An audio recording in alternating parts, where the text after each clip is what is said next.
From up here, you can see everything. But the miles and miles of green pines were hidden now, obscured behind a raging winter storm that blustered through the night and into the morning. There was no sunrise. The light of dawn was subtle and dim. We didn't even know what time it was.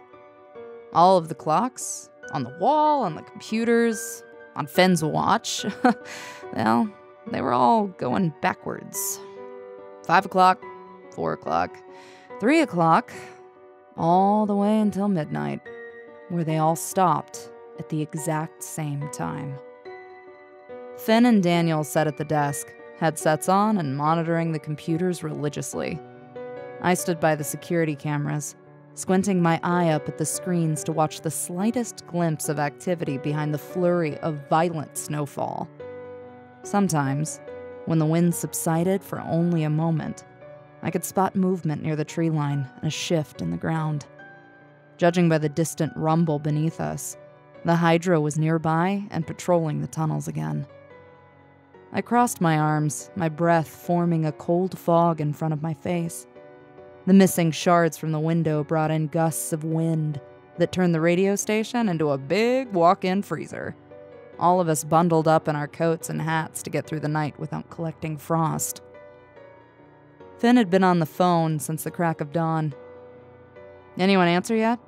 I asked, pacing back and forth. "Nope." Finn took off his headset with a disgruntled frown, putting a hand to his forehead. "Called the village hall and the police station. The phones just kept ringing." The floor beneath us shook, violent enough for something to crack. I winced, bracing myself against the wall as everything on the desk shifted a couple of inches to the left. Felt like we were beginning to tip. Why would they ignore us? I threw my hands up and let them slap down at my sides. I mean, you'd think we'd be a priority. And if something goes wrong up here, then it'll go wrong everywhere else, too. Not sure. Finn shrugged, sitting back in his chair with his foot tapping. Unless no one's there. I turned to the window, staring into the vortex of snow where I knew the town to be. In the distance, somewhere behind this blinding white mess, there was a little village that could very well be empty. "Think we're the only ones left?" I asked out loud to the room, not expecting an answer. "If no one's there, why can't we leave too?" Daniel asked, tightening the scarf around his neck. He passed an earnest glance between Finn and me, eyebrows raised and slightly hopeful. "Because someone might still be out there, holed up and waiting out the storm." Finn stood up, staggering slightly when another gust of heavy wind caused the floor to rock like the deck of a ship. I scoffed. "And there might be no one." "And because the fog won't stop at Pine Haven," Finn clarified, passing me a scolding glance. "We don't know how far it can travel. Next town over, entire state, the country." I chuckled nervously, leaning against the wall. "Yeah, think Big Boy can swim?" I asked. Unsurprisingly, no one laughed. The pipes in the back of the room started to clang and shiver, making the most ungodly noise. From out of the sink came a bubbling sound, and then a messy spray of black liquid, splattering across the porcelain as steam rose into the cold air.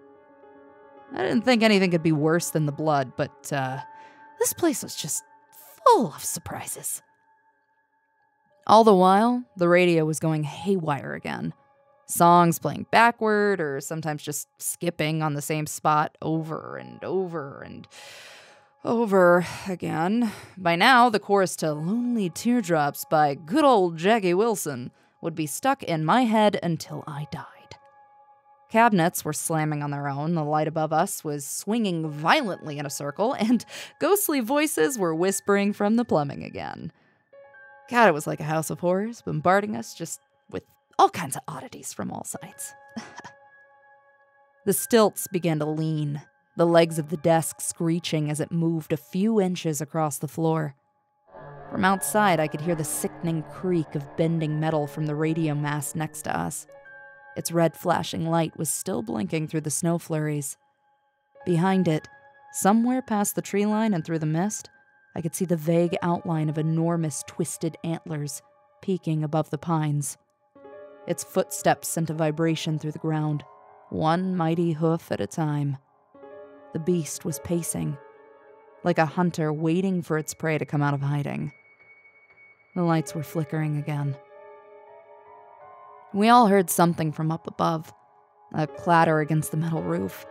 It shook dust from the ceiling, the particles picked up by the wind. It was followed by another, then another, as the storm outside began to spit balls of hail the size of grapes. God, it was never enough, was it?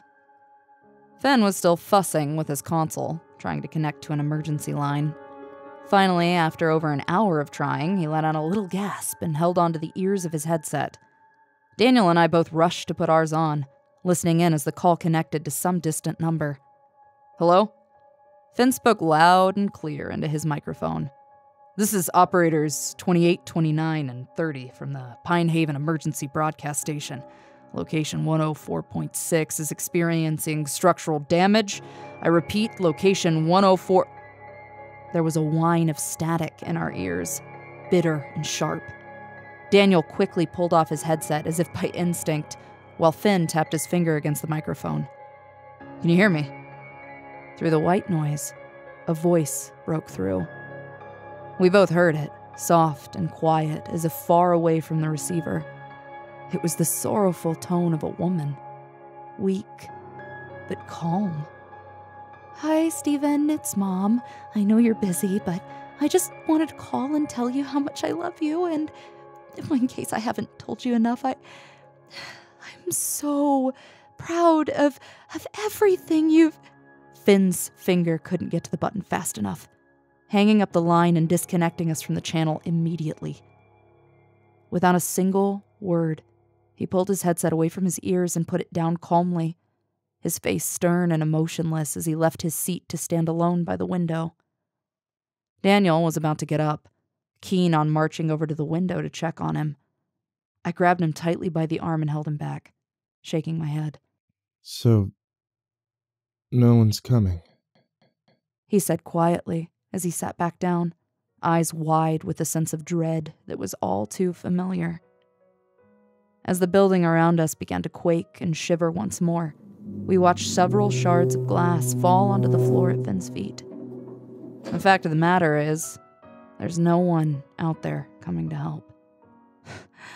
At the end of everything, it'll be just us three in this long stretch of forest, locked in a deadly staring match to see who flinches first. Our odds were looking pretty shitty. Dan was the first to interrupt the miserable silence. I have something to show you. While we still have time. Is it important?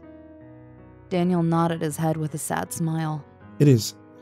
I want you to have your Christmas present a little early, just in case. As I leaned back in my chair impatiently, my shoulders slumped, and I gave a grunt of dissatisfaction. But this really isn't the time for... He was already reaching into his bag. No, I mean it.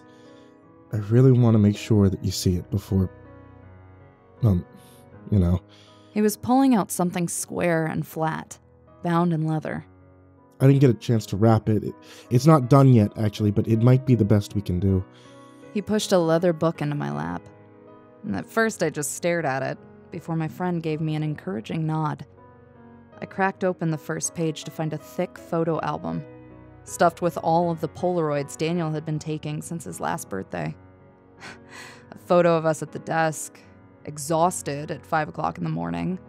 Finn reluctantly posing in his brand new Rangers uniform. A candid shot of me on the fire escape throwing stale cookies at Bartholomew. One of the pages in the middle was blank, but the caption was already written. November. Evelyn moves into her new apartment. I remembered the photo still stuck to my fridge at home. I understood why he gave it to me now. Why he said it was the best we could do. From the dreadful look in Dan's eyes to the unease in the air around us, it was possible, perhaps even likely, that there wouldn't be any more pictures. God, I was trying so hard not to get emotional. You know, all those mundane little moments became a new story. Mostly untold, but brighter than the tale around it. A thought drifted briefly into my mind. When the three of us were gone, and Operator 31 was taking over, I hoped somebody would find this. I hoped we would be remembered like this. Not as panicked voices over the radio or bodies strung up in the trees, but as three people who found hope. I flipped to the end, where the empty pages flew by and a message was left on the back cover in Dan's messy cursive. Freckleface, I can't wait to spend another year being the biggest pain in your ass. Merry Christmas. Love, Danny Boy. As I grinned at the last page, Daniel lifted his shoulders in a shrug and fidgeted nervously with his hands. Sorry, it's not super fancy or anything. I'm not really an artist or... Oh, shut up. I laughed, wiping my eye. It's perfect. Thank you. I put the book down and pulled him in for a tight hug around the shoulders. As I squeezed the life out of him, I knew I was thanking him for more than just a photo album. The whistle of wind was louder now, breaking through cracks. The security camera closest to the tree line was beginning to flicker and lose its connection, and all three of us knew why. The ground was shifting, making an awful amount of noise as the nearest pines bent and groaned against the push of something enormous, tangled in the roots. We're losing camera 3, Finn said, balling up a fist in frustration when it finally went to static for good. Judging from the crash we heard, the shed had collapsed yet again, unable to stay standing when the frozen soil crumbled in. God, and I just fixed the damn thing too. The hail was still falling, tapping against the roof so loudly that I couldn't even hear myself think.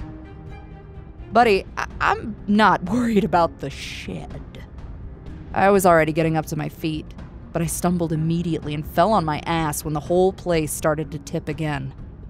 The power flickered, the lights dimmed, and above us, there was a terrible crack that made my spine tingle. Suddenly, the cold air was coming from above. A ball of hail the size of my fist had broken through the roof, falling through the supports and hitting the floor with a loud thud. All at once, the storm took a turn. Ice was bombarding the windows, shattering them to pieces until the lookout was an open door to the winter air. The wind that blew inside was enough to push us all back, tilting the entire room. Daniel and I rushed to the desk, using every available body part we had to keep the equipment from falling onto the hard floor and busting to pieces. It was a losing battle. Computer screens flickered, keyboards went flying, and plugs were popping loose. Coffee cups shattered, their contents cold and untouched. The whole place was crumbling to pieces. The sky was falling. Ice shards big enough to bust through the roof were raining down, tearing into the desk and the floors, and nearly killing us in the process. All it took was one single chunk of solid ice to bust the console and take everything down. And unfortunately for us, that's exactly what happened. Sparks were flying. Shards of ice tore into the computer monitors, turning the screens dark. The floor beneath us was starting to crack straight down the middle, the desk and all of its broken contents sinking into the center. Below, we could see the long and perilous drop, broken support beams splintered all the way down. Okay, fuck this. It's time to go. I was shaking like a leaf as Daniel grabbed my arms, helping me jump from one side of the floor to the other. Finn was already raiding the cabinets, pulling out everything the three of us could carry. His pistol, a fireman's axe, first aid kit. He shoved the axe into his belt and then threw the shotgun and ammunition my way. I caught it in trembling hands, strapping it around my back and filling my coat pockets as we raced for the door. The tower was already leaning in 2 directions, split in half and letting gravity take it. The forest was on our doorstep in mere moments. Thorny vines were crawling up the sides of the wrecked building like tentacles, slithering at furious speeds and bending the metal stairs. It was a hazardous and slippery path to the bottom, but nowhere near as terrible as the destination. Through the blinding fog and the flurry of snow, we could see the glow of his eyes. Dozens of them, as bright and white as a beacon. The amalgamite roared, that blended voice of elk and bear and human, creating a deafening sound that I could feel in my bones. He stood taller than the young trees, charging forward to crash his twisted antlers into the radio mast. He brought it down with one motion, the blinking light atop it going out forever, and the metal bending and whining against the beast's weight. He trampled it with at least 20 different mismatched legs. We were fucked. It was all over. Our only hope was to get in the truck and drive, delaying the inevitable, but shit, man. And for the first time ever, I didn't want to die. I looked out into that foggy forest, barely visible through the storm, and I hated every thought of joining it. Finn took the lead, using a pistol to clear the way for us as we raced down the quickly collapsing stairs. Wicked-looking beasts, fused between human and animal, crawled up the sides of the fire escape in droves to try to take us down with them. The ground beneath us was rumbling, but it wasn't the quakes. Mounds of frozen dirt shifted and bubbled under the surface. Something huge, pushing its way through the mines that stretched beneath us. The Hydra had been waiting. I was gripping Dan's arm, but he suddenly stopped. The vines had wrapped around one of his legs, gripping it in such a tight hold that I could hear his joints pop. "Fuck! Hold still!" I shouted, fumbling with the shotgun. Was it loaded? I didn't even know if it was loaded! Daniel was tugging at his leg, wincing in pain.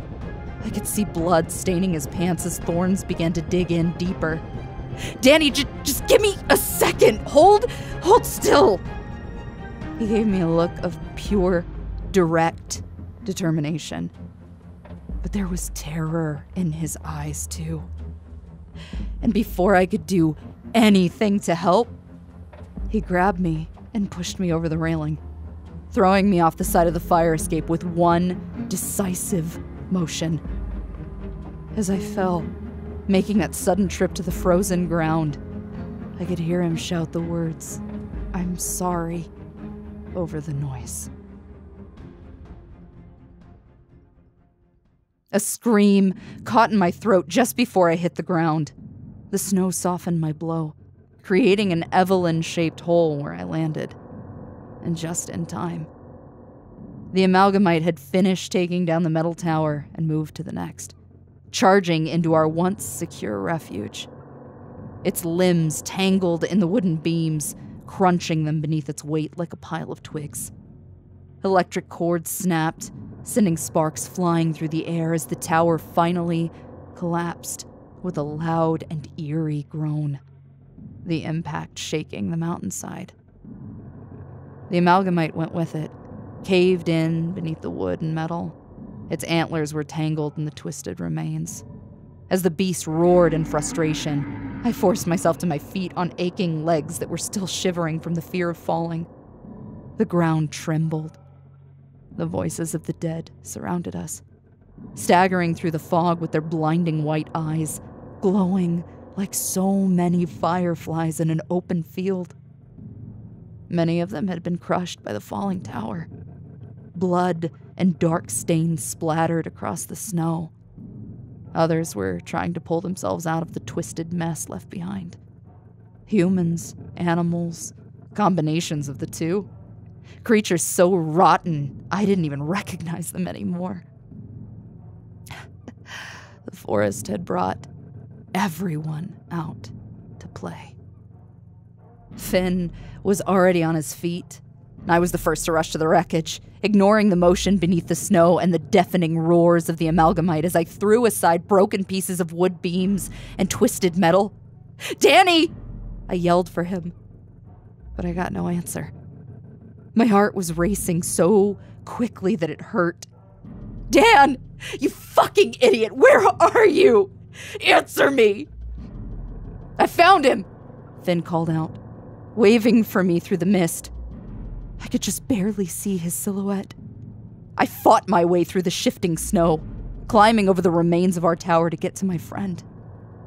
More than once, my shoe caught something soft and organic. I didn't want to stop and check what it was. Finn was already pulling Daniel out of the wreckage.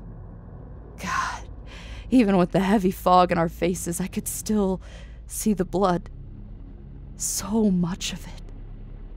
His right pant leg had been torn through, shards of bone sticking out and steam rising from the warmth of his wound into the cold air. He was breathing heavily, the color drained from his face, and his whole body shivering from pain and shock. "Hey, it's okay, buddy. It's okay." I helped lift his head out of the debris, wiping blood from his cheek. "It's okay. We're getting out of here, okay? Finn, can you..." He didn't even wait for the question before he was lifting Daniel up, our injured friend crying out in pain as his broken leg twisted to the side, unsupported. We didn't have time to be gentle about it or to treat his wounds. "Len, get the truck. I'll put him in the back." I stumbled back up to my feet, hearing the whine of metal behind us as the amalgamite tossed away pieces of the tower, fighting its way out.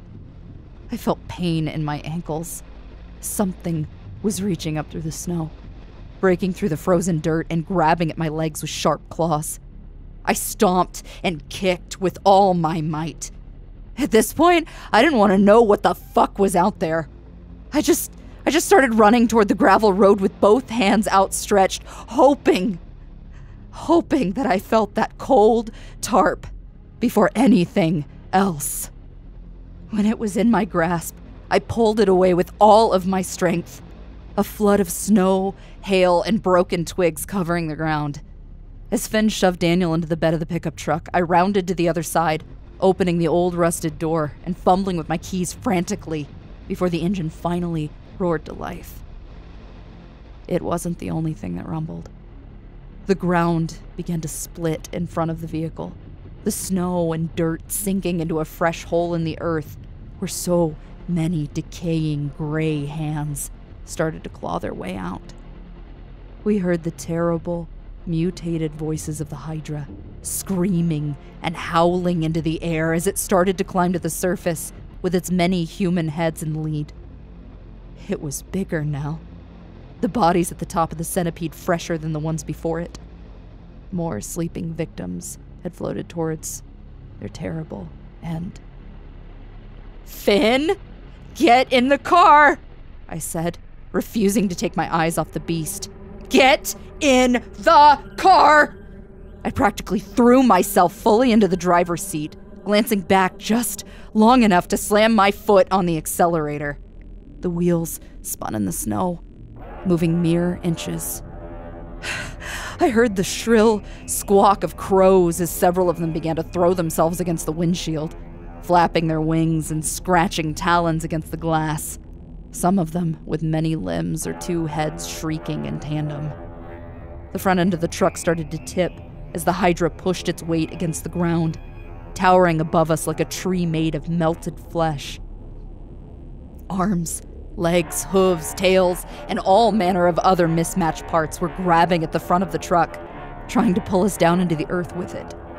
I stomped on the accelerator harder, the wheels spinning and putting up smoke. "Finn, do me a favor. Grab the wheel." In a show of utter stupidity that was very on brand for me, I took the shotgun off my back and leaned out the driver's side window, aiming at the Hydra's many human torsos. I shot one right under the ribs, the dead skin ripping apart, and half of its body hanging loose from the rest. I shot another, hitting its shoulder and blasting the arm right off. The tires squealed, and the engine popped a few times before we finally started to move backward, tearing through the snow and slipping in all directions. Finn was frantically trying to steer us while my foot remained on the pedal, shooting off another round at the monster that was now beginning its pursuit. Evelyn, what in God's green earth is wrong with you? Finn pulled me by the coat and brought me back into the car. When I took control of the steering wheel, I did my best to avoid the trees, waving down the gravel path now covered in ice. I could hardly see the road in front of me. I hope Dan's holding on tight, I said, my knuckles white against the steering wheel. I screamed as we spun out of control at the edge of the road, hitting a group of bushes. Finn looked more scared of my driving than anything else.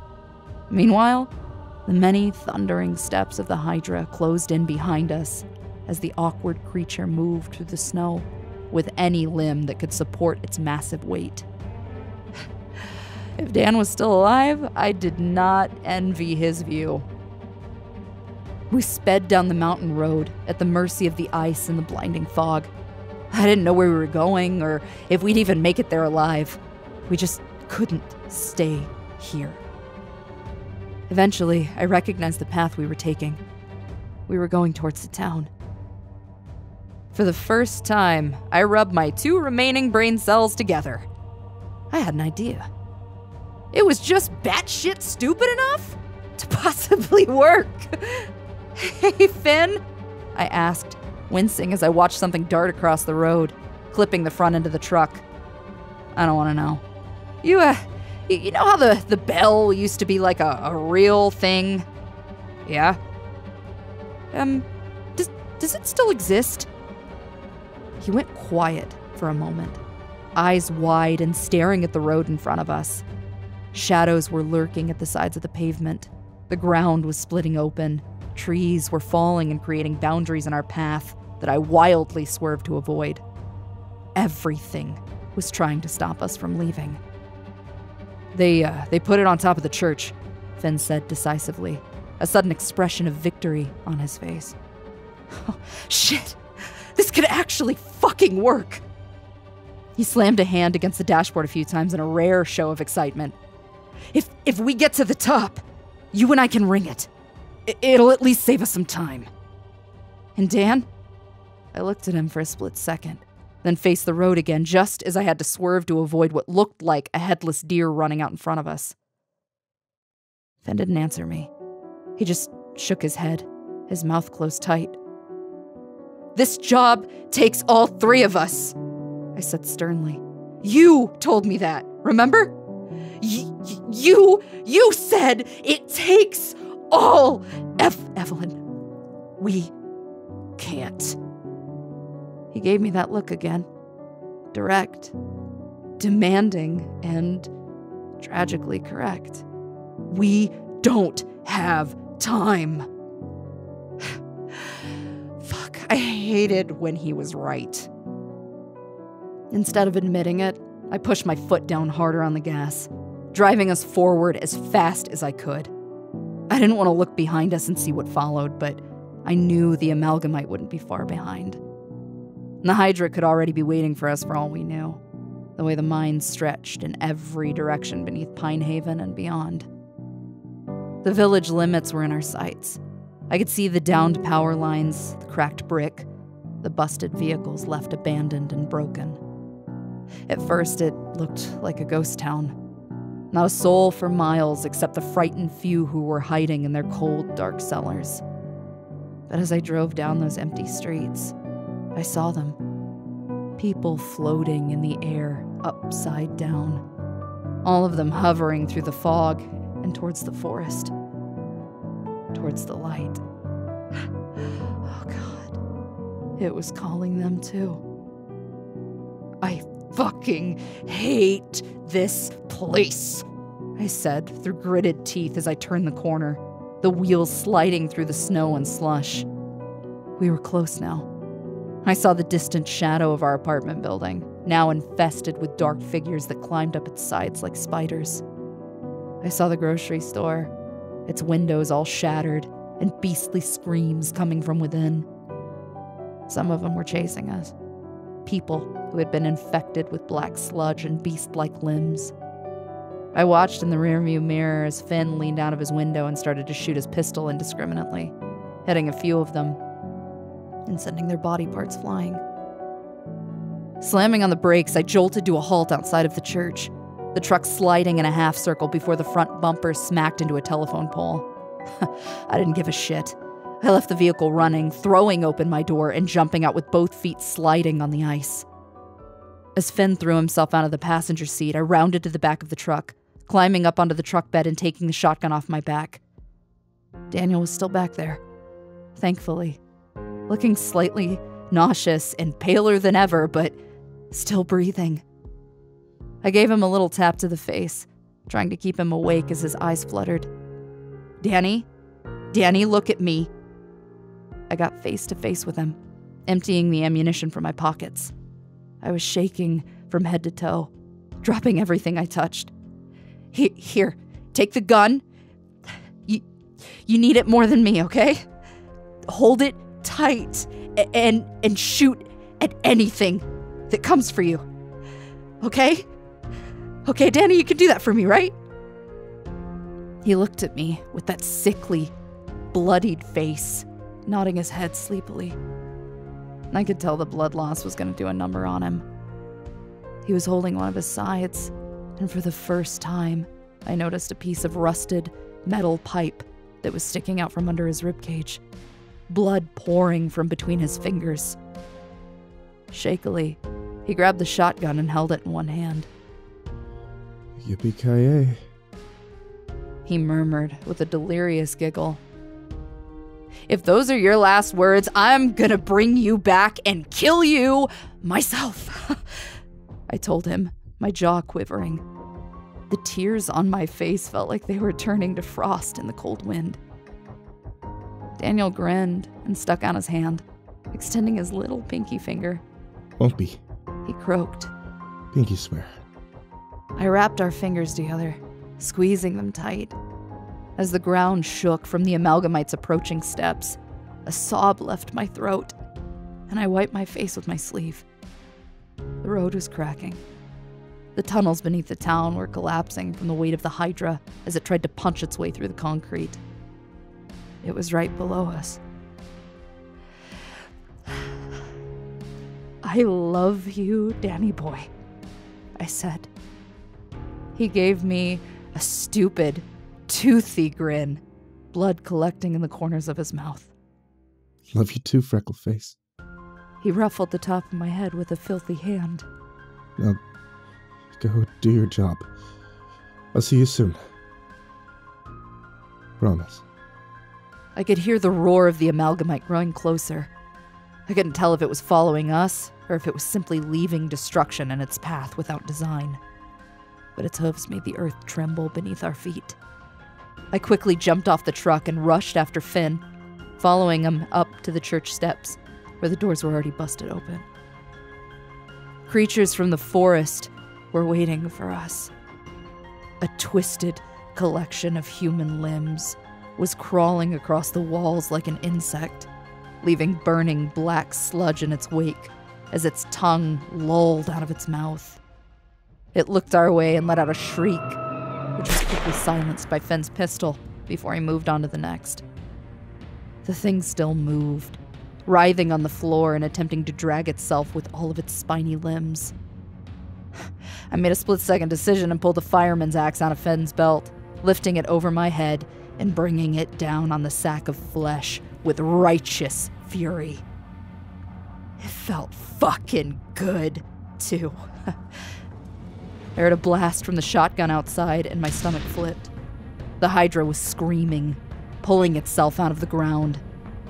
While Finn was busying himself crushing some giant, screeching insect under his boot, I rushed to the back of the church and threw open every door I could find until I saw the old rickety ladder that rose up the ancient brass bell. "Finn, it's here!" I shouted over my shoulder, already beginning my climb. My hands were slippery, covered in Daniel's blood, and dark gooey substances I didn't even want an explanation for. My shoes were soaked from the snow, making it hard not to slip and fall back down to the bottom. I heard Finn's pistol again, popping one after another, followed by the wet sound of something bursting. He wasn't following me. Windows shattered, beastly voices screeched, the walls of the building rattled. The church began to shake as something huge pounded on the walls, smashing into the old paint-chipped wood. From the corner of my eye, I saw the glimpse of rotten hands reaching through the cracks. All I could do was climb and hope to God those other two idiots could handle themselves. Something cold grabbed my leg. It was tugging me down, digging claws into my skin. I looked down for the briefest moment, spotting the gnarled face of a beast made of twigs and human flesh. It had followed me up and was wrapping thorny fingers around my ankle. I shrieked and kicked at it, again and again, until I heard its neck crack and its head twist to the side. That root-covered face reminded me of an old friend I wished I could have kicked to death. I had my chance. I raced to the top of the tower as quickly as I could and pulled myself up into the cold air. The wind was howling. The earth was shaking. The source of those enormous steps was standing right before me. The amalgamite's many eyes, all blinking at once through the fog. I saw the silhouette of its giant form, antlers made of twisting flesh and bone, now covered in debris from the destruction it had brought to our sleepy mountain town. The enormous beast tilted its head back, a mouthful of mismatched teeth opening down the length of its neck. It made a horrendous sound, like the bellow of an old foghorn, the smell of death and wet leaves carried on its breath. My hand reached for the rope above me as the amalgamite leaned closer, its jaws dripping with black sludge. I pulled with all of my weight, and the bell let out a tremendous sound that made my ears sting and my teeth chatter. The wind changed directions. The fog seemed to part around me as if pushed back by a powerful force.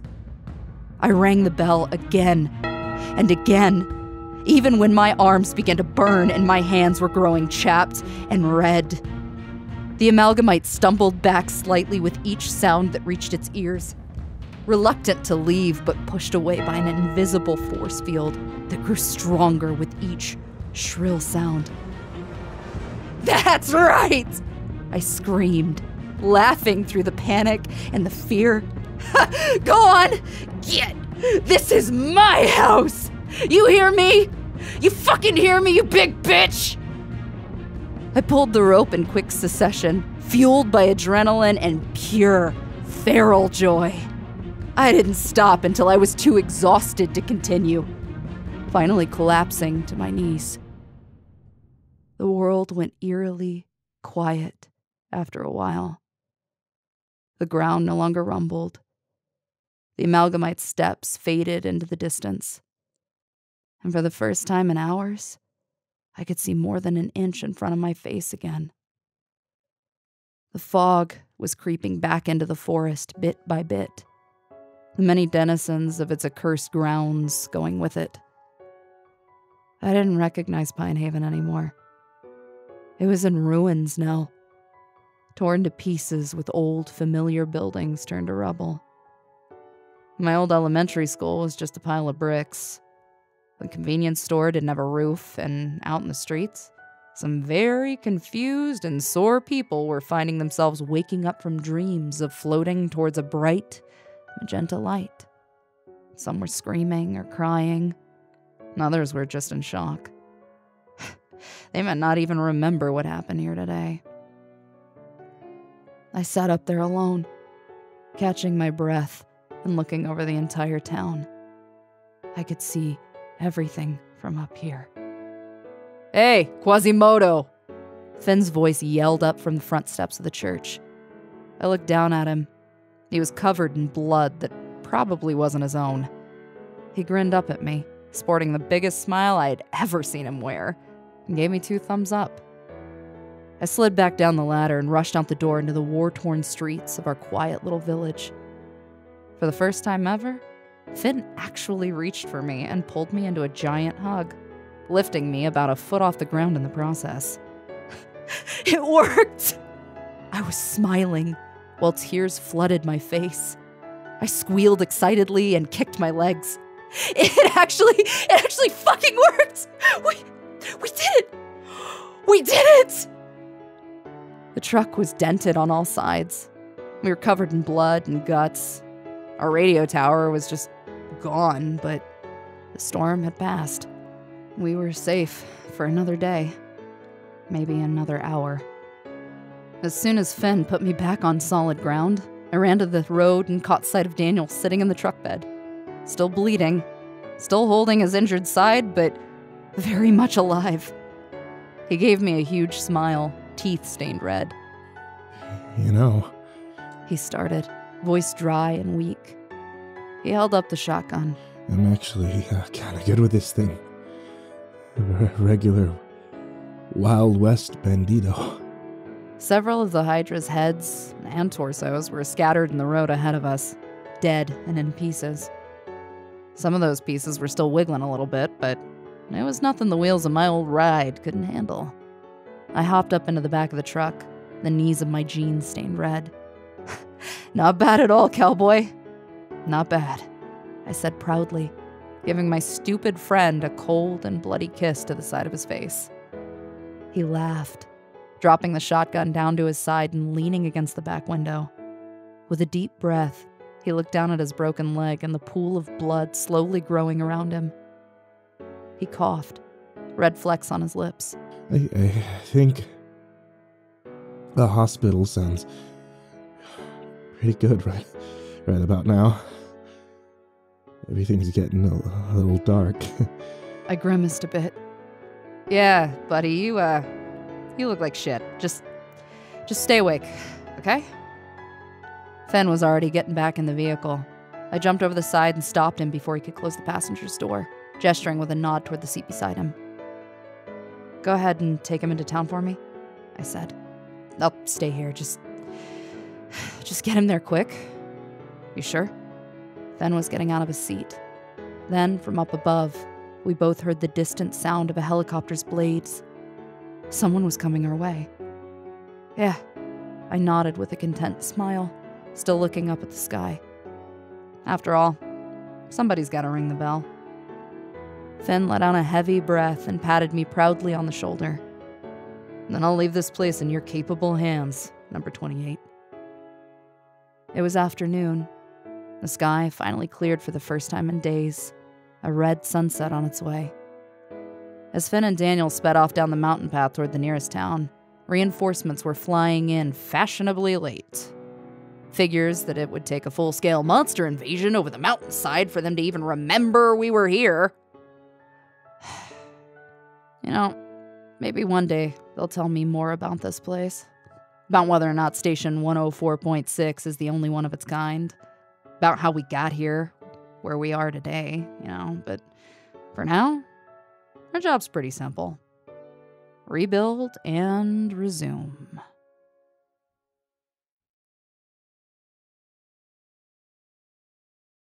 The next day, Finn came back alone, filling me in on all the gory details.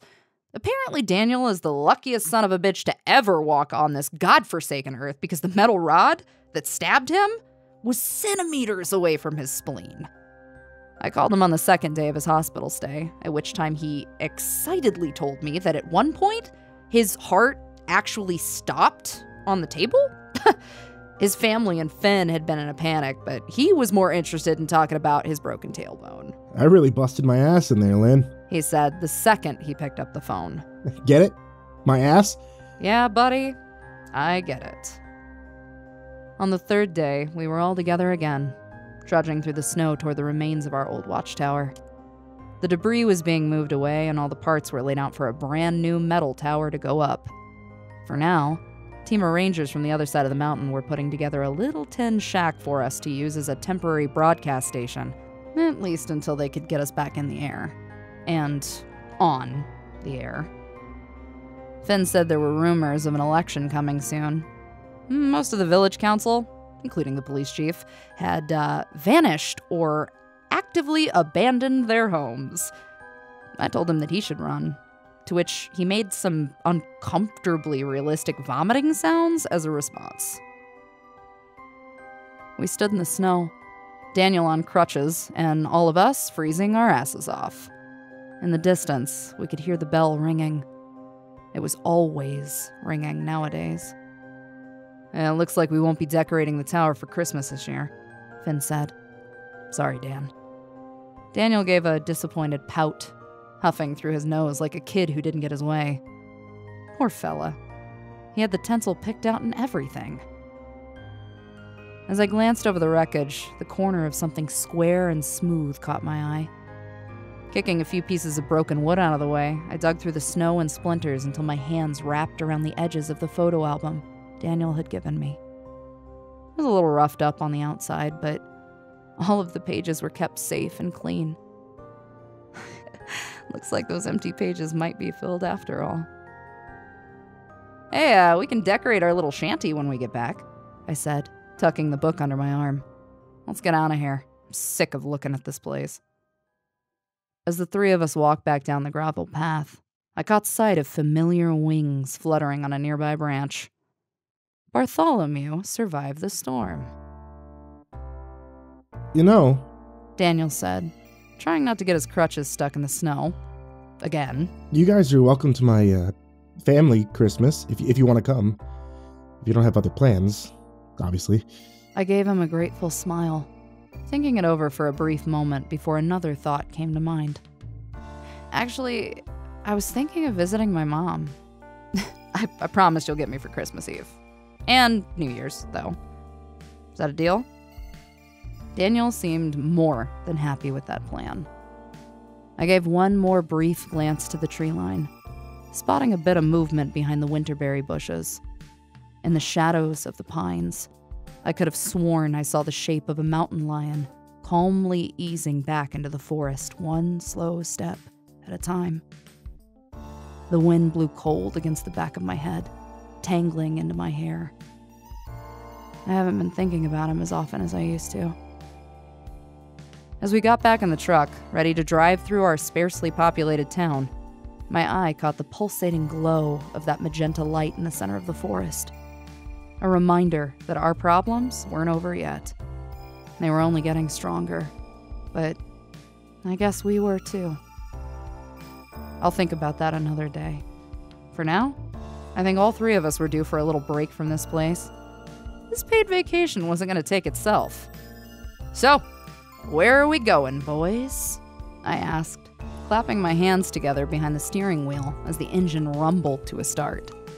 Finn was helping Dan get his ass into the back seat, careful of his bandages and cast. I don't know. Finn stared out the window wistfully. Where you always wanted to go. I thought about it for a good, long moment. Given all the freedom in the world, where did I want to go? I suppose anywhere and everywhere, as long as I was with these two. You know what? I started down the winding mountain road, the radio off and the gas tank full. I think we'll know it when we get there. This is Evelyn McKinnon at 104.6 FM. And I don't think our story's over yet. After all, the end of the world has to start somewhere.